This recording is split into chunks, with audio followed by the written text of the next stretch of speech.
ప్రపంచవ్యాప్తంగా ఆసక్తి రేకిస్తున్న అమెరికా అధ్యక్ష ఎన్నికల్లో జోరుగా పోలింగ్ అయితే సాగుతోంది. అమెరికాకు 47వ అధ్యక్షుడిని ఎన్నుకునేందుకు ఓటర్లు పోలింగ్ కేంద్రాలకు పోటెత్తారు. ఓటు హక్కును వినియోగించుకునేందుకు కోట్లాది మంది బారులు తీరారు. భారత కాలమానం ప్రకారం మంగళవారం సాయంత్రం పోలింగ్ ప్రారంభమైంది. ఇది అర్ధరాత్రి వరకు కొనసాగనుంది. అంటే భారత కాలమానం ప్రకారం ఇవాళ ఉదయం 9 గంటల వరకు కొనసాగే అవకాశం ఉంది. అమెరికా ఎన్నికల్లో ఓటేసేందుకు 16 కోట్లకు మందికి పైగా రిజిస్టర్ చేసుకున్నారు. వారిలో 8.2 కోట్ల మంది ముందస్తుగా మంగళవారం కంటే ముందే ఓటేశారు. ఇది 2020లో మొత్తం పోలైన ఓట్లలో సగం కంటే అధికం. ఓటింగ్ సరళిని బట్టి రిపబ్లికన్ అభ్యర్థి డొనాల్డ్ ట్రంప్, డెమోక్రటిక్ అభ్యర్థి కమలా హారిస్ మధ్య పోటీ హోరాహోరీగా ఉన్నట్లు తెలుస్తోంది. అందుకు తగ్గట్లుగానే అతి చిన్న పోలింగ్ కేంద్రం డిక్స్ విల్లే నాచ్లో ఫలితం టై అయింది. ఇక అమెరికా కెనడా సరిహద్దుల్లోని ఈ ప్రాంతంలో అర్ధరాత్రి దాటగానే పోలింగ్ నిర్వహించడం ఆనవాయితీగా వస్తోంది. ఇక్కడ ఓటర్లలో 3 కమలకు, మరో 3 ట్రంప్కు జైకొట్టారు. కీలక రాష్ట్రాలైన జార్జియా, నార్త్ కరోలినాలో రికార్డు స్థాయిలో ముందస్తు పోలింగ్ జరిగింది. 2020 మాదిరిగా ఫలితాలు తనకు ప్రతికూలంగా వస్తే న్యాయ పోరాటం చేయాలని ట్రంప్ నిర్ణయించారు. అప్పట్లో ఆయన బైడెన్ ఎన్నిక చెల్లదు అని, తాను అధికార పీఠం నుంచి దిగేది లేదు అని భీష్మించి కూర్చున్నారు. అయితే న్యాయస్థానంలో సరైన ఆధారాలు లేనందున జడ్జి ఆయన వ్యాజ్యాన్ని కొట్టివేశారు. ఈసారి అలా జరగకుండా ఉండేందుకు 5,000 మంది న్యాయవాదులను ట్రంప్ నియమించుకున్నారు. మరోవైపు ఇండియానాలో కమలా హారిస్ కు 38.2% ఓట్లు రాగా డొనాల్డ్ ట్రంప్ కు 69.5% ఓట్లు వచ్చాయి. ఇక కెంటకీలో కమలకు 32.9% ఓట్లు రాగా ట్రంప్ కు 65.9% ఓట్లు వచ్చాయి. డొనాల్డ్ ట్రంప్ ఫ్లోరిడాలో ఓటు వేశారు. అనంతరం తన ఎస్టేట్ కు వెళ్లిపోయారు. కమలా హారిస్ తన ఓటు హక్కును వినియోగించుకున్నారు. సొంత రాష్ట్రమైన కాలిఫోర్నియాలో మెయిల్ ద్వారా ఆమె ఓటేశారు. ఏపీ ముఖ్యమంత్రి చంద్రబాబు అధ్యక్షతన ఇవాళ కేబినెట్ సమావేశం కానుంది. భూ ఆక్రమణల నిరోధక చట్టం 1982 రద్దు ప్రతిపాదనపై ఈ భేటీలో చర్చించనున్నట్లు సమాచారం. వైసీపీ హయాంలో లక్షల ఎకరాలు అన్యాక్రాంతమయ్యాయి అని ప్రభుత్వం దృష్టికి వచ్చింది. ప్రస్తుతం రాష్ట్ర ప్రభుత్వానికి అందుతున్న ఫిర్యాదుల్లో 80% భూ ఆక్రమణలకు సంబంధించినవే ఉంటున్నాయి. ఇక ప్రస్తుత చట్టంతో అక్రమార్కులపై చర్యలకు ఇబ్బందులు ఉన్నాయని భావించిన కూటమి ప్రభుత్వం దీని స్థానంలో కొత్త చట్టం తేవాలని నిర్ణయించినట్లు తెలుస్తోంది. కొత్తగా AP land grabbing and prohibition bill 2024పై కేబినెట్ ఆమోదం తెలిపే అవకాశం ఉంది. ఇక నామినేటెడ్ పోస్టుల్లో బీసీలకు 34% రిజర్వేషన్ల అంశంపై కూడా సమావేశంలో చర్చించనున్నారు. వైసీపీ హయాంలోని నామినేటెడ్ పదవుల కేటాయింపు చట్టం 2019ను రద్దు చేయాలని నిర్ణయించినట్లు తెలుస్తోంది. దీనికి అనుబంధంగా ఇచ్చిన జీవో 77ను కూడా రద్దు చేయనుంది. 2017లో చేసిన స్మార్ట్ పల్స్ సర్వేను నామినేటెడ్ పోస్టుల నియామకానికి ప్రాతిపదికగా తీసుకోవాలని భావిస్తోంది. ఏపీలో భూ కబ్జాలపై ఉక్కుపాదం మోపేందుకు కూటమి ప్రభుత్వం సిద్దమైంది. ప్రభుత్వ, ప్రైవేటు భూములను అడ్డగోలుగా దురాక్రమణ చేసేవారికి 10 నుంచి 14 ఏళ్ల పాటు జైలు శిక్ష విధించేలా కఠినమైన చట్టం తీసుకురానుంది. జైలు శిక్షతో పాటుగా కేసు తీవ్రతను అనుసరించి సదరు భూమి మార్కెట్ విలువ మొత్తాన్ని కూడా పనులు చేసేలా కఠినమైన క్లాజులను ఆ చట్టంలో చేర్చనున్నారు. ఇక ఇవాళ జరగబోయే కేబినెట్ సమావేశం ఆమోదం కోసం Andhra Pradesh land grabbing and prohibition act 2024 ముసాయిదా ఫైల్ను రెవెన్యూ శాఖ సిద్ధం చేసింది. దీన్ని అమల్లోకి తీసుకొచ్చేందుకు ప్రస్తుతం ఉన్న ఆంధ్రప్రదేశ్ భూ ఆక్రమణల నిరోధక చట్టం 1982ను ఉపసంహరించుకోవాల్సి ఉంది. అంటే ఇప్పుడున్న చట్టాన్ని అసెంబ్లీలో వెనక్కి తీసుకుని కొత్త చట్టాన్ని ప్రతిపాదించి సభలో ఆమోదించాలి. ఆ తర్వాతే కొత్త చట్టం అమల్లోకి వస్తుంది. ఇదంతా జరగాలంటే ప్రస్తుత చట్టం ఉపసంహరణకు కొత్త చట్టం ముసాయిదా బిల్లును మంత్రివర్గం ఆమోదించాల్సి ఉంటుంది. దీంతో ఈ అంశాలపై మంత్రివర్గంలో చర్చించి నిర్ణయం తీసుకునేందుకు ఎజెండాలో చేర్చినట్లు తెలిసిందే. ప్రస్తుతం అమల్లో ఉన్న భూ ఆక్రమణల చట్టం 1982లో తీసుకొచ్చింది. ఇక కొందరు ప్రజాప్రతినిధులు సైతం ప్రభుత్వ భూముల రికార్డులను మార్చేసి అమ్ముకున్న ఉదంతాలు ఉన్నాయి. జగన్ ప్రభుత్వంలో అధికార పార్టీ నేతలు కబ్జాకోర్లు రెచ్చిపోయారు. ప్రభుత్వ, ప్రైవేటు తేడా లేకుండా విలువైన భూములను స్వాహా చేశారు. కూటమి ప్రభుత్వం అధికారంలోకి వచ్చాక ప్రభుత్వ అసైన్డ్ భూముల రక్షణకు చర్యలు తీసుకుంటోంది. ల్యాండ్ గ్రాబింగ్ చట్టం తీసుకొస్తామని సీఎం చంద్రబాబు జులైలోనే ప్రకటించారు. ఈ మేరకు రెవెన్యూ శాఖ కొత్త చట్టం తయారీపై కసరత్తు చేసింది. ప్రభుత్వ, ప్రైవేటు భూములను కబ్జా చేస్తే 10 నుంచి 14 ఏళ్ల వరకు జైలు శిక్ష విధించడంతో పాటు కేసు తీవ్రతను, జరిమానాను కూడా ప్రతిపాదించారు. ఎదురయ్యే ప్రతి సమస్యను అధిగమిస్తూ 2028 మార్చి నాటికల్లా పోలవరం ప్రాజెక్టును పూర్తి చేయాలని ఏపీ సీఎం చంద్రబాబు స్పష్టం చేశారు. సచివాలయంలో పోలవరంతో సహా ప్రాధాన్య ప్రాజెక్టులపై ఆయన సమీక్షించారు. కూటమి ప్రభుత్వం వచ్చాక పోలవరంలో చేపట్టిన పనులను అధికారులు వివరించారు. Earth cum rock fill dam gap 2 పనుల్లో పురోగతిని తెలియజేశారు. డీవాటరింగ్ తో డయాఫ్రమ్ వాల్ నిర్మాణానికి అనువైన పరిస్థితి ఏర్పడింది అన్నారు. కొత్త వాల్ను 1396 మీటర్ల పొడవు నిర్మించాల్సి ఉందని తెలిపారు. అలాగే ప్రాజెక్టు ప్రాంతంలో ఇవాల్టి నుంచి జరిగే వర్క్ షాప్ లో వాల్, ఈసీఆర్ఎఫ్ డ్యాం నిర్మాణ పనులపై స్పష్టత వస్తుంది అని వివరించారు. జల సంఘంతో చర్చలు జరిపి ఈ రెండింటినీ సమాంతరంగా నిర్మించేందుకు ఆమోదం తీసుకురావాలి అని సీఎం సూచించారు. జనవరిలో డయాఫ్రమ్ వాల్ నిర్మాణ పనులు ప్రారంభిస్తే పూర్తి చేసేందుకు సరిగ్గా ఏడాది పడుతుందని నిర్మాణ సంస్థలు వెల్లడించాయి. ఆ వెంటనే ఈసీఆర్ఎఫ్ డ్యాం ను ప్రారంభిస్తే పూర్తి చేయడానికి 2 ఏళ్లు పడుతుంది అని చెప్పాయి. ఇక ఈ రెండింటిని సమాంతరంగా చేపడితే 2027 జూలై నాటికి, విడివిడిగా చేపడితే 2028 మార్చి నాటికి పనులు పూర్తయ్యాయని తెలియజేశాయి. పోలవరం ప్రాజెక్టు నిర్మాణాలపై బుధవారం నుంచి వర్క్ షాప్ జరగనుంది. 5 రోజులు సాగే ఈ కార్యక్రమంలో కేంద్ర, రాష్ట్ర అధికారులతో పాటు అంతర్జాతీయ నిపుణులు Sean Henzburger, David B Fall, Gianfranco DiCicco, Richard Donaldy కూడా పాల్గొనున్నారు. వీరు ఇవాళ ఉదయం 10 గంటలకు రాజమహేంద్రవరం నుంచి ప్రాజెక్టు కార్యాలయానికి చేరుకుంటారు. ప్రధాన డ్యాంలో గ్యాప్ 2 ప్రాంతంలో 200 మీటర్ల ఛానల్ వద్ద మట్టి రాతి నాణ్యత సంబంధిత సాంకేతిక పరీక్షలు నిర్వహిస్తారు. భోజన విరామం అనంతరం 3 గంటలకు ప్రాజెక్టు కార్యాలయంలో అధికారులతో వర్క్ షాప్ నిర్వహిస్తారు. ఇటీవల నిర్వహించిన డ్రోన్ షో విజయవంతం కావడంతో ఏపీని డ్రోన్ హబ్ గా మార్చే దిశగా కూటమి సర్కార్ వడివడిగా అడుగులు వేస్తోంది. దీనికోసం కర్నూలులో డ్రోన్ డెవలప్మెంట్ సెంటర్ ను ఏర్పాటు చేయాలని నిర్ణయించింది. సచివాలయంలో డ్రోన్ పాలసీపై నిర్వహించిన సమీక్షలో ఏపీ సీఎం చంద్రబాబు ఈ విషయాన్ని వెల్లడించారు. ప్లగ్ అండ్ ప్లే విధానంలో డ్రోన్ డెవలప్మెంట్ ట్రైనింగ్ తయారీ కేంద్రాన్ని కర్నూలులో ఏర్పాటు చేస్తామని పేర్కొన్నారు. కర్నూలులో దీన్ని ఏర్పాటు చేయడం వల్ల హైదరాబాద్, బెంగళూరు, చెన్నై నగరాలకు ఇది కేంద్రంగా ఉంటుంది అన్నారు. ఇక డ్రోన్ వినియోగ అభిరుచిని పెంచేలా, అత్యవసర ఇతర సేవలను వేగవంతం చేసేలా రాష్ట్ర డ్రోన్ కార్పొరేషన్ రూపొందించిన ఈ పాలసీకి సీఎం సూత్రప్రాయంగా సమ్మతించారు. ఇక 100కు పైగా వినియోగదారుల అభిప్రాయాలను తెలుసుకున్నాక వారి అవసరాలను దృష్టిలో ఉంచుకుని డ్రోన్ పాలసీని రూపొందించామని అధికారులు సీఎంకు వివరించారు. ఈ పాలసీతో రాష్ట్రంలో 100కు పైగా డ్రోన్ తయారీ కంపెనీలు ఏర్పాటవుతాయని చెప్పారు. దాదాపు 20 డ్రోన్ పైలట్ శిక్షణ కేంద్రాలు, 50 నైపుణ్యాభివృద్ధి సంస్థలను స్థాపించే అవకాశం ఉంటుంది అని అన్నారు. డ్రోన్ రంగంలో 1000 కోట్ల పెట్టుబడులు వస్తాయని, 3000 కోట్ల రాబడి వస్తుంది అని, 1000 కోట్ల ఎగుమతులు జరిగే అవకాశం ఉంటుంది అని తెలిపారు. డ్రోన్ పాలసీతో ప్రత్యక్షంగా 15,000 మందికి, పరోక్షంగా 25,000 మందికి ఉద్యోగ, ఉపాధి అవకాశాలు లభిస్తాయని వివరించారు. అధికారుల పవర్ పాయింట్ ప్రెజెంటేషన్ ను పరిశీలించిన సీఎం చంద్రబాబు డ్రోన్ పాలసీకి సూత్రప్రాయ ఆమోదం తెలిపారు. మెగా డిఎస్సీని పగడ్బందీగా, పారదర్శకంగా నిర్వహించేందుకు ఏర్పాట్లు చేయాలని మంత్రి నారా లోకేష్ అధికారులను ఆదేశించారు. పాఠశాల, ఇంటర్ విద్యపై ఉండవల్లిలో నివాసంలో సమీక్ష జరిపారు. ఇవాళ ప్రకటించాలి అనుకున్న మెగా డిఎస్సీ నోటిఫికేషన్ను మరో 2-3 రోజులు గడువు తీసుకోవాలని నిర్ణయించారు. అభ్యర్థుల వయోపరిమితి పెంపు, ఇతర అంశాలపై సీఎంతో చర్చించిన అనంతరం నోటిఫికేషన్ విడుదల తేదీని ప్రకటించనున్నారు. ఇక వీలైనంత ఎక్కువ మందికి డిఎస్సీలో అవకాశం కల్పించాలి అనేది ప్రభుత్వ లక్ష్యమని అన్నారు మంత్రి లోకేష్. ఈ నెల 11న ఉత్తమ ఉపాధ్యాయులకు అవార్డులు ఇస్తామని అన్నారు. ప్రైవేటు విద్యా సంస్థలకు ధీటుగా ప్రభుత్వ బడులను తీర్చిదిద్దాలి అని సూచించారు. విద్యా ప్రమాణాలు మెరుగుపరచడంలో తల్లిదండ్రులను భాగస్వామ్యం చేసేందుకు మెగా పేరెంట్ టీచర్స్ సమావేశాన్ని డిసెంబర్ మొదటి వారంలో నిర్వహించాలి అన్నారు. ఇక వచ్చే విద్యా సంవత్సరం ప్రారంభానికి ముందే టీచర్లకు పదోన్నతులు, బదిలీలు పూర్తి చేయాలని ఆదేశించారు. విద్యార్థులకు రిపోర్టు కార్డులు ఇవ్వాలని, ప్రభుత్వ పాఠశాల ర్యాంకింగ్పై దృష్టి పెట్టాలి అన్నారు. ప్రభుత్వ జూనియర్ కాలేజీలో ఉత్తీర్ణత శాతం పెరగాలని మంత్రి లోకేష్ సూచించారు. AP deputy CM Pawan Kalyan నేడు ఢిల్లీ పర్యటనకు వెళ్లనున్నారు. ఇవాళ సాయంత్రం కేంద్ర హోంమంత్రి అమిత్ షాతో భేటీ కానున్నారు. సచివాలయంలో బుధవారం ఉదయం 11 గంటలకు నుంచి మంత్రివర్గ సమావేశం పూర్తి జరగనుంది. అయితే పూర్తయిన అనంతరం పవన్ గన్నవరం విమానాశ్రయం నుంచి ఢిల్లీకి వెళ్లనున్నారు. కేంద్ర హోంమంత్రితో ఆయన ఏ అంశాలపై చర్చించనున్నారు అన్న విషయాలపై సర్వత్రా ఆసక్తి నెలకొంది. నిన్న పల్నాడు జిల్లా మాచవరంలో వేమవరం వద్ద సరస్వతి పవర్ భూములను పవన్ కళ్యాణ్ పరిశీలించారు. సరస్వతి పవర్ భూముల సేకరణలో పెద్ద ఎత్తున అవకతవకలు, అక్రమాలు జరిగాయని, వాటిపై సమగ్ర విచారణ జరిపిస్తామని చెప్పారు. 400 ఎకరాలు అటవీ భూమి, 24 ఎకరాల అసైన్డ్ భూమిని కాజేశారని చెప్పారు. భూములు కోల్పోయి నష్టపోయిన రైతులకు అండగా ఉంటామని భరోసా ఇచ్చారు. శాంతి భద్రతలే కూటమి ప్రభుత్వానికి ముఖ్యమని పవన్ కళ్యాణ్ తెలియజేశారు. ఇక ప్రజల మాన ప్రాణాలను కాపాడాల్సిన బాధ్యత పోలీసుపై ఉంది అన్నారు. ఇప్పుడు పోలీసులు మెత్తబడిపోయారా లేదా వైసీపీ వాళ్లకు భయపడిపోతున్నారా అంటూ ప్రశ్నించారు. వైసీపీ నేతలు కొందరు ఇంకా అధికారంలోనే ఉన్నట్లు భావిస్తున్నారని, అడ్డగోలుగా వ్యవహరించే వారి తోలు తీస్తామని హెచ్చరించారు. ఏపీ ముఖ్యమంత్రి పవన్ కళ్యాణ్ కాకినాడ జిల్లా పిఠాపురం పట్టణ శివారులో మరో 12 ఎకరాల భూమిని కొనుగోలు చేశారు. 4 నెలల క్రితం అక్కడ 3.52 ఎకరాలు కొనుగోలు చేసిన ఆయన తాజాగా మరికొంత భూమిని కొనున్నారు.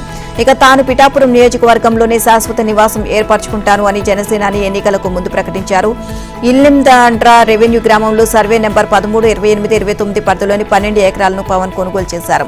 నిన్న దానికి సంబంధించిన రిజిస్ట్రేషన్ ప్రక్రియను పిఠాపురం సబ్ రిజిస్ట్రార్ కార్యాలయంలో రహస్యంగా పూర్తి చేయించారు. పవన్ తరపున ప్రతినిధిగా రాష్ట్ర సివిల్ సప్లైస్ కార్పొరేషన్ చైర్మన్ తోట సుధీర్ కొనుగోలు పత్రాలపై సంతకాలు చేసినట్లు చెబుతున్నారు.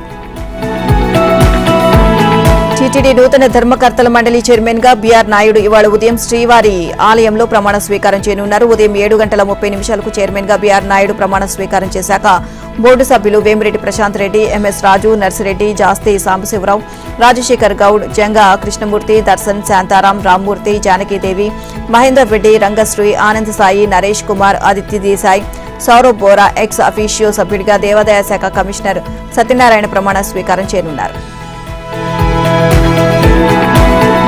సరుకు వాళ్లదే, షాపులు సర్కారువే. మధ్యలో నామమాత్రంగా బ్రూవరీస్ కార్పొరేషన్ డిస్టిలరీలలో తయారైన మద్యం బ్రూవరీస్ కార్పొరేషన్ కు వచ్చి అక్కడి నుంచి మద్యం దుకాణాలకు వెళ్లాలి. ఇది అధికారిక ప్రక్రియ. కానీ కొంత మద్యం నేరుగా డిస్టిలరీల నుంచి మద్యం దుకాణాలకు వెళ్లిందని, అనధికార విక్రయాలు జరిగాయని తొలి నుంచి అనుమానాలు ఉన్నాయి. వాటిని బలపరిచే ఆధారాలు ఇప్పుడు బయటపడుతున్నాయి. అప్పటికీ ఇప్పటికీ మద్యం విక్రయాలు రోజుకు సగటున 10 కోట్ల వరకు తేడా వస్తోంది. జగన్ హయాంలో ప్రభుత్వ దుకాణాలు రోజుకు 80 కోట్ల రూపాయలు విలువైన మద్యం విక్రయించగా ఇప్పుడు 90 కోట్ల రూపాయలకు పైగా విక్రయాలు జరుగుతున్నాయి. మద్యం దుకాణాలు పూర్తి స్థాయిలో ఏర్పాటు కానకముందే ఇంకా తేడా. ఈ 10 కోట్ల విలువైన సరుకు గతంలో ఏమైంది? డిస్టిలరీల నుంచి నేరుగా మద్యం దుకాణాల్లో విక్రయించారా లేక సొంత బెల్టు షాపులకు తరలించారా? వాటిపై ప్రభుత్వానికి రావాల్సిన ఆదాయాన్ని నాటి పెద్దలు పంచుకున్నారా? ఇలా అనేక అనుమానాలు తలెత్తుతున్నాయి. ఇప్పటి వరకు ప్రచారం, అనుమానాలుగానే ఉన్న ఈ అంశాలకు ఇప్పుడు బలమైన ఆధారాలు లభిస్తున్నాయి. అయితే పక్కదారి పట్టిన సరుకు ఎంత అనేది తేల్చాల్సి ఉంది. గత ప్రభుత్వంలో రోజుకు సగటున 80 కోట్ల మద్యం అమ్మితే ఇప్పుడు 90 కోట్లకు చేరింది. ఎప్పటికీ ఇప్పటికీ మద్యం ధరలు మారలేదు. కొత్త మద్యం పాలసీ వచ్చి ప్రైవేటు షాపులు తెరుచుకుని 21 రోజులే అయ్యింది. తాగేవారి సంఖ్య ఒక్కసారిగా పెరిగే అవకాశమూ లేదు. అయినప్పటికీ రోజువారీ విక్రయాలు 10 కోట్ల రూపాయలు పెరిగాయి. ఏపీలో టూరిజం అభివృద్ధి కోసం టీటీడీ పర్యాటక శాఖకు ఏటా 100 టికెట్లు కేటాయిస్తుంది. ఇతర రాష్ట్రాల నుంచి వచ్చే భక్తులకు పర్యాటక శాఖ ఈ టికెట్లు విక్రయిస్తుంది. వాటి ద్వారా వచ్చిన ఆదాయంలో కొంత మొత్తం టీటీడీకి ఇచ్చి మిగిలిన మొత్తం ఆంధ్రప్రదేశ్ పర్యాటక అభివృద్ధి కార్పొరేషన్ ఖాతాలో జమ చేస్తుంది. ఈ సంస్థ ప్రత్యేకంగా బస్సులు ఏర్పాటు చేసి వాటిలో భక్తులను తిరుమలకు తీసుకువెళ్లడంతో పాటు ఆహారం, వసతి సౌకర్యాలు ఏర్పాటు చేస్తుంది. దీనిగాను ప్రతి టికెట్ను 2,000 రూపాయలకు విక్రయిస్తుంది. 3 ఏళ్ల కిందట ఏపీ టీడీసీ అధికారులు సంయుక్త భాగస్వామ్య విధానం అనే కొత్త పథకాన్ని తీసుకొచ్చారు. ఈ విధానంలో టీటీడీకి చెందిన టికెట్లు మాత్రమే విక్రయిస్తారు. అదేవిధంగా ప్రైవేటు రవాణా సంస్థల నుంచి బస్సులు తీసుకుంటారు. ఇలా ఈ పథకం కింద 5 రూట్లలో బస్సులు నడిపించారు. చెన్నై నుంచి 2, బెంగళూరు నుంచి 1 బస్సుతో పాటు ఒంగోలు నుంచి 1, రాయచోటు నుంచి 1 బస్సును నడిపించారు. సంయుక్త భాగస్వామ్య విధానం అనే పథకంలో జగన్ హయాంలో సీఎంఓలో పనిచేసిన ఒక కీలక అధికారి హస్తం ఉందని తెలిసింది. ఆయన కింద పనిచేసిన మహిళా అధికారి భర్త ఏపీటీడీసీలో కీలకమైన స్థానంలో ఉన్నారు. సదరు అధికారి బంధువునే తిరుపతి డివిజన్లో కీలకమైన పోస్టులో నియమించారు. ఈ ముగ్గురు కలిసి ఏపీటీడీసీ రవాణా విభాగాన్ని తమ చెప్పు చేతుల్లో పెట్టుకున్నారు. సోషల్ మీడియాలో గత 2 రోజులుగా జరుగుతున్న దుష్ప్రచారం తనను తీవ్రంగా కలిచివేస్తుంది అని మాజీ సీఎం వైఎస్ రాజశేఖర రెడ్డి సతీమణి వైఎస్ విజయలక్ష్మి అన్నారు.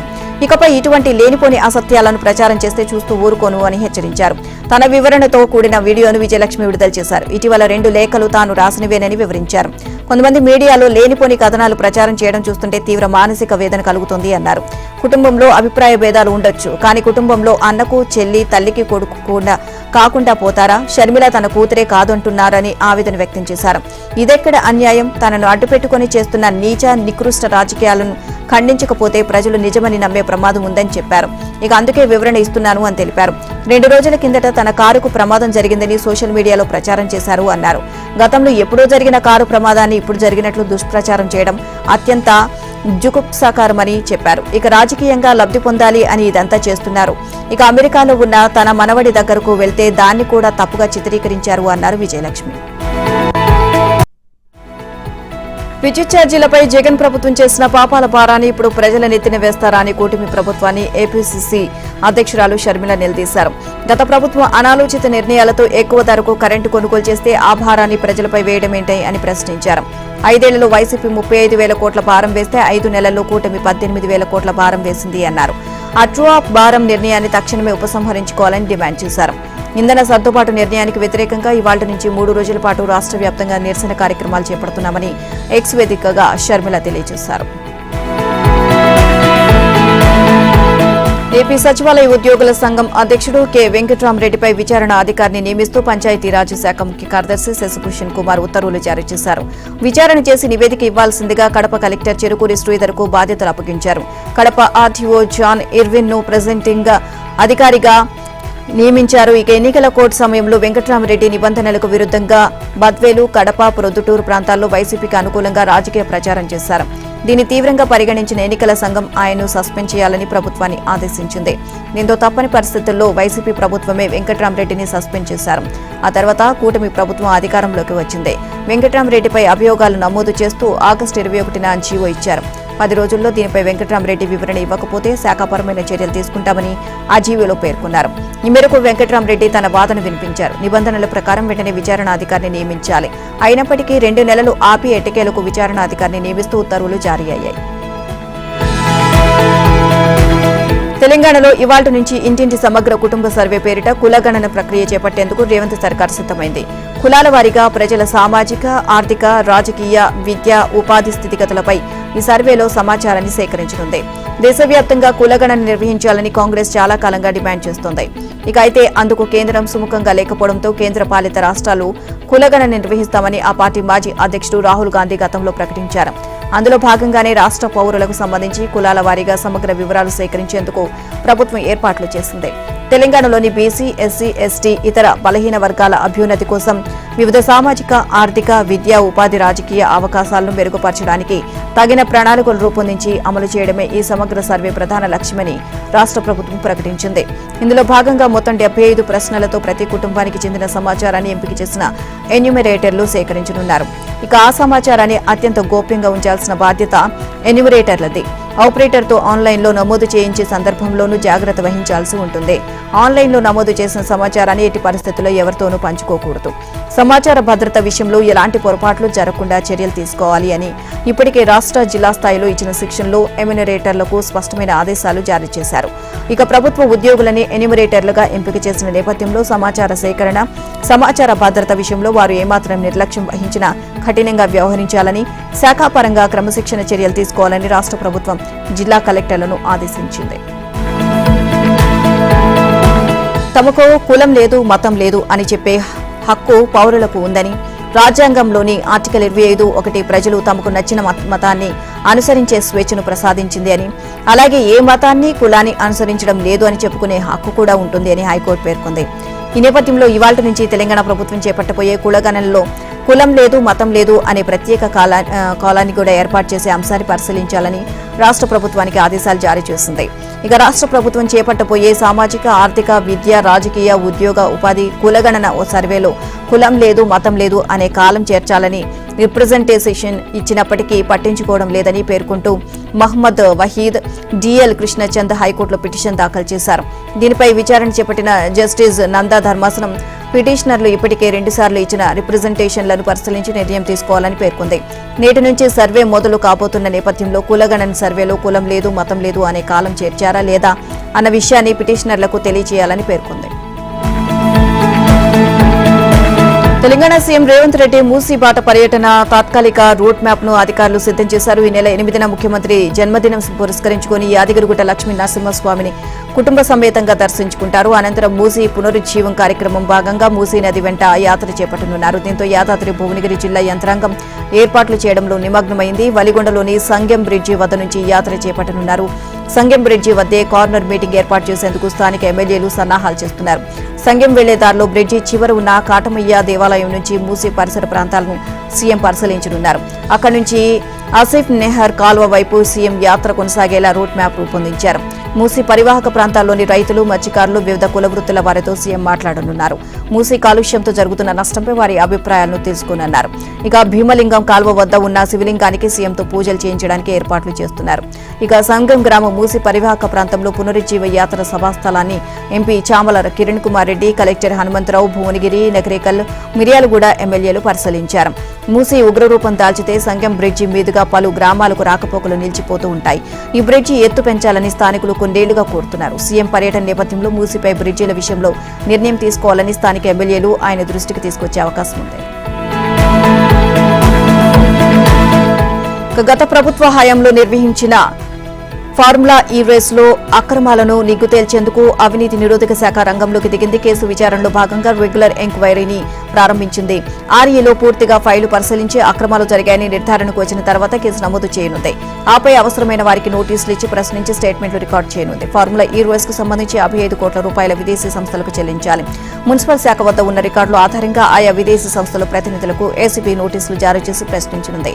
అనంతరం రేసు నిర్వహణలో కీలకంగా వ్యవహరించిన గత ప్రభుత్వ పెద్దల వద్దకు ఏసీబీ చేరుకునే అవకాశాలు కనిపిస్తున్నాయి. రాజీవ్ ఆరోగ్యశ్రీ సేవలను ప్రజలకు మరింత చేరువ చేసేందుకు తెలంగాణ సర్కార్ మరో కీలక నిర్ణయం తీసుకోనుంది. తెలంగాణలో ఆరోగ్యశ్రీ ఎంప్లాయ్మెంట్ ఆసుపత్రుల సంఖ్యను పెంచాలి అని నిర్ణయించింది. ఇక ఆరోగ్యశ్రీ అనుసంధాన ఆసుపత్రిగా నమోదయ్యేందుకు ఉన్న నిబంధనల్లో కొన్నిటిని మార్చి అనుమతులను సులభతరం చేయనుంది.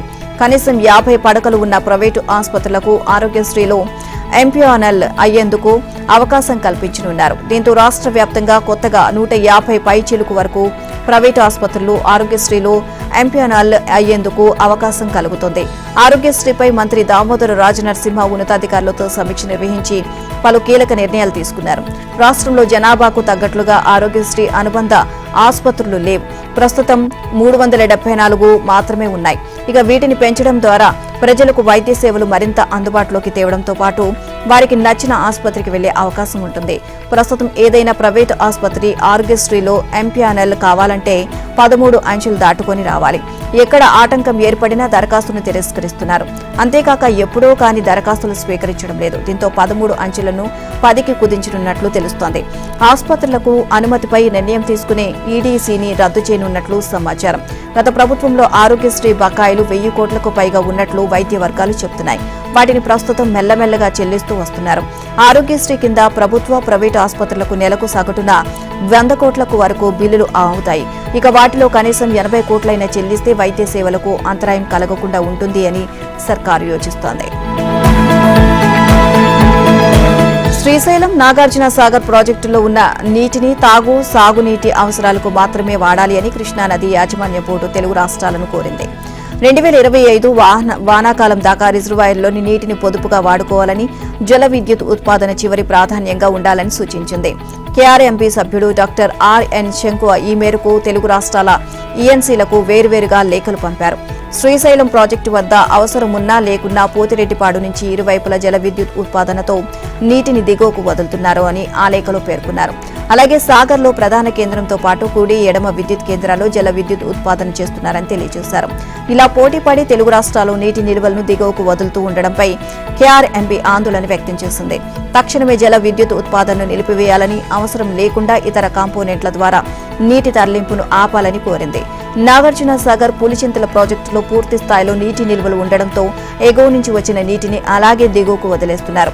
ప్రకాశం బ్యారేజీలోనూ పూర్తి స్థాయి నిల్వలు ఉండడంతో ఎగువ నుంచి వచ్చిన నీటిని సముద్రంలోకి వదిలేస్తున్నారు. ఇలా నీరు వృధా అవుతున్న నేపథ్యంలో కేఆర్ఎంబీ తెలుగు రాష్ట్రాలను అప్రమత్తం చేసింది. పార్లమెంట్ శీతాకాల సమావేశాలు నవంబర్ 25 నుంచి డిసెంబర్ 20 వరకు జరగనున్నట్లు పార్లమెంటరీ వ్యవహారాల మంత్రి కిరణ్ రిజిజు తెలియజేశారు. ఈ సమావేశాల్లో భాగంగా రాజ్యాంగాన్ని ఆమోదించి 75 ఏళ్లు అవుతున్న సందర్భంగా నవంబర్ 26న రాజ్యాంగ దినోత్సవాన్ని నిర్వహిస్తామని తెలిపారు. సంవిధాన్ సదన్ సెంట్రల్ హాల్ ఇందుకు వేదిక కానుంది అని వెల్లడించారు. ఇక 18వ లోక్సభ ఏర్పడిన తర్వాత ఇవి మొదటి శీతాకాల సమావేశాలు. జూలై 22 నుంచి ఆగస్టు 9 వరకు మొదటి వర్షాకాల సమావేశాలు జరిగాయి. ప్రస్తుతం మహారాష్ట్ర, జార్ఖండ్ రాష్ట్రాల అసెంబ్లీ ఎన్నికల ప్రక్రియ కొనసాగుతుంది. 20న పోలింగ్ జరగనుంది. నవంబర్ 23న ఫలితాలు వెల్లడి కానున్నాయి. ఆ తర్వాతే పార్లమెంట్ సమావేశాలు ప్రారంభం కానున్నాయి. ఈ సమావేశాల్లోనే కేంద్రం ఒకే దేశం ఒకే ఎన్నిక వక్ఫ్ బిల్లును ప్రవేశపెట్టే అవకాశం ఉన్నట్లు తెలిసిందే. గత సమావేశాల్లోనే కేంద్రం వక్ఫ్ బిల్లును తీసుకువచ్చింది. అయితే భాగస్వామ్య పక్షాలు విపక్ష పార్టీల డిమాండ్ల మేరకు సమగ్ర చర్చకు గాను బిల్లును సంయుక్త పార్లమెంటరీ కమిటీకి పంపేందుకు ప్రభుత్వం ప్రతిపాదించింది. ఖాళీగా ఉన్న డిప్యూటీ స్పీకర్ పదవిని భర్తీ చేయాలని, దేశవ్యాప్తంగా కులగణన నిర్వహించాలని ఈ సమావేశాల్లో ప్రతిపక్షాలు డిమాండ్ చేసే అవకాశం ఉంది. ఈ నెల 13, 20 తేదీల్లో 2 దశల్లో జరగనున్న జార్ఖండ్ అసెంబ్లీ ఎన్నికల్లో ఆదివాసీ మహిళా ఓటర్లే ఫలితాన్ని నిర్ణయించనున్నారు. జార్ఖండ్ జనాభాలో 26.21% మంది ఆదివాసీలు. రాష్ట్ర మొత్తం 81 సీట్లలో 28 సీట్లు ఎన్నికలకు రిజర్వ్ అయ్యారు. ఇక జార్ఖండ్ లో ఇప్పటి వరకు 13 మంది ముఖ్యమంత్రులు సీఎం పదవిని చేపట్టగా వారిలో బీజేపీ నేత రఘుబర్ దాస్ తప్ప మిగతా వారందరూ ఆదివాసీలే కావడం విశేషం. 2019 అసెంబ్లీ ఎన్నికల్లో 28 ఎస్టీ స్థానాలు బీజేపీకి 2 సీట్లే దక్కగా జేఎంఎం, కాంగ్రెస్ కలిసి 25 సీట్లు గెలుచుకున్నాయి. ఒక స్థానాన్ని బాబులాల్ మరాండీ నేతృత్వంలోని జీవీఎం దక్కించుకుంది. అనంతర రాజకీయ పరిణామాలు రాష్ట్ర ముఖ్యమంత్రి జేఎంఎం అధినేత హేమంత్ సోరెన్ ను ఈడీ అరెస్ట్ చేయడంతో ఆదివాసీ ప్రాంతాల్లో ఆయన పట్ల సానుభూతి పెరిగింది. ఫలితంగా ఈ ఏడాది జరిగిన లోక్సభ ఎన్నికల్లో ఎస్టీలకు రిజర్వ్ అయిన మొత్తం 5 స్థానాల్లో జేఎంఎం కాంగ్రెస్ కూటమి విజయం సాధించింది. మొత్తం మీద ఆదివాసీ ప్రాంతాల్లో జేఎంఎం కూటమి, ఆదివాసీయేతర ప్రాంతాల్లో బీజేపీ కూటమి పట్టు పెంచుకుంటున్నట్లు కనబడుతోంది. ఇది జార్ఖండ్లో ఆదివాసీయేతర విభజనకు దారితీసింది అని భావిస్తున్నారు. జార్ఖండ్ రాష్ట్రం కోసం ఉద్యమించి దానిని సాకారం చేసిన శిబ్ సోరెన్ వారసుడిగా ఆదివాసీల్లో హేమంత్ సోరెన్ కు గట్టి పట్టుంది. ప్రస్తుత ఎన్నికలను మూలవాసీయులుగా బయటి వారికి మధ్య పోటీ హేమంత్ సోరెన్ అభివర్ణిస్తున్నారు. 6 దశాబ్దాలకు పైగా మహారాష్ట్రలో జాతీయ రాజకీయాల్లో చక్రం తిప్పుతున్న మరాఠా యోధుడు ఎన్సీపీ అధినేత పవార్ పార్లమెంటరీ రాజకీయాలకు గుడ్ బై చెప్పనున్నారా? తిరిగి రాజ్యసభకు వెళ్లకూడదు అని నిర్ణయించుకున్నారా? గత కొద్ది రోజులుగా ఆయన ప్రసంగాలు విన్నవారంతా ఇదే చర్చించుకుంటున్నారు. బారామతిలో ప్రచారం సందర్భంగా స్వయంగా రిటైర్మెంట్ సంకేతాలు ఇచ్చారు. తన రాజకీయ జీవితానికి ఎక్కడో ఒక చోట ముగింపు పలకాల్సిందేనని వ్యాఖ్యానించారు. మరో ఏడాదిన్నరలో రాజ్యసభ ఎంపీగా తన పదవీకాలం ముగియనుంది అని, ఆ తర్వాత మళ్లీ పెద్దల సభలో అడుగు పెట్టాలా వద్దా అనే దానిపై ఆలోచన చేయాల్సి ఉంది అని, మహారాష్ట్ర అసెంబ్లీ ఎన్నికలు ముగిశాక ఆ దిశగా ఆలోచిస్తాను అని తెలిపారు. ఇక ప్రజలు తనను 4 సార్లు సీఎంను చేశారని, 1967లో తొలిసారి ఎన్నుకున్నారని గుర్తు చేశారు. 14 సార్లు పోటీ చేశానని, ఏనాడూ తనను ఇంటికి పంపించలేదు అని చెప్పారు. ఇక ప్రతిసారి గెలిపించారని ఆనందం వ్యక్తం చేశారు. ఇక తాను ఎక్కడో ఒక చోట ఆగిపోవాలి అన్న శరద్ పవార్ కొత్త తరాన్ని ముందుకు తీసుకురావాలి అన్నారు. ఐపీఎల్ 18వ సీజన్ కు సంబంధించిన మెగా ఆక్షన్ మీద అభిమానుల్లో తీవ్ర ఉత్కంఠ అయితే నెలకొంది. వేలం నిర్వహణ తేదీలు, వేదిక ఎక్కడనేది తెలుసుకోవాలని ఫ్యాన్స్ చాలా ఆసక్తిగా ఎదురుచూస్తున్నారు. రిటెన్షన్ ప్రక్రియ ముగిసినప్పటికీ దీనిపై నిరీక్షణ కొనసాగుతుంది. అయితే ఎట్టకేలకు క్రేజీ అప్డేట్ వచ్చేసింది. ఐపీఎల్ మెగా వేలం ఎప్పుడు, ఎక్కడ నిర్వహిస్తారు అనేది తేలిపోయింది. ఈసారి సౌదీ అరేబియాలోని జెడ్డా వేదికగా యాక్షన్ నిర్వహించనున్నారు. ముందుగా అనుకున్నట్లుగానే నవంబర్ 24, 25 తేదీలో ఐపీఎల్ మెగా యాక్షన్ జరగనుంది. వేదికగా జెడ్డా ఖరారైంది. సౌదీ రాజధాని రియాద్లో వేలం నిర్వహించే అవకాశాలు ఉన్నాయని జాతీయ మీడియాలో వార్తలు వచ్చాయి. అయితే తాజాగా చేసిన అధికారిక ప్రకటనలో జెడ్డాలో వేలం నిర్వహిస్తున్నట్లు ఐపీఎల్ యాజమాన్యం తెలిపింది. ఈసారి ఆక్షన్లో ఎంతమంది ఆటగాళ్లు పాల్గొనున్నారు అనేది కూడా క్లారిటీ ఇచ్చింది. ఈసారి మొత్తంగా 1574 మంది ఆటగాళ్లు వేలంలో పాల్గొనున్నట్లు ఐపీఎల్ యాజమాన్యం ప్రకటించింది. ఇందులో 320 మంది క్యాప్డ్ ప్లేయర్లు, 1224 మంది అన్క్యాప్డ్ ప్లేయర్లు పాల్గొనున్నట్లు తెలిసింది. అసోసియేషన్ దేశాలకు చెందిన మరో 30 మంది క్రికెటర్లు కూడా యాక్షన్లో పాల్గొంటున్నట్లు తెలిపింది. ఇక అయితే ఇంత భారీగా ఆటగాళ్లు పోటీ పడుతున్నా కేవలం 204 మంది మాత్రమే అమ్ముడుపోయే వీలుంది అని, ఆ మేరకే స్లాట్స్ ఉన్నట్లు వివరించింది.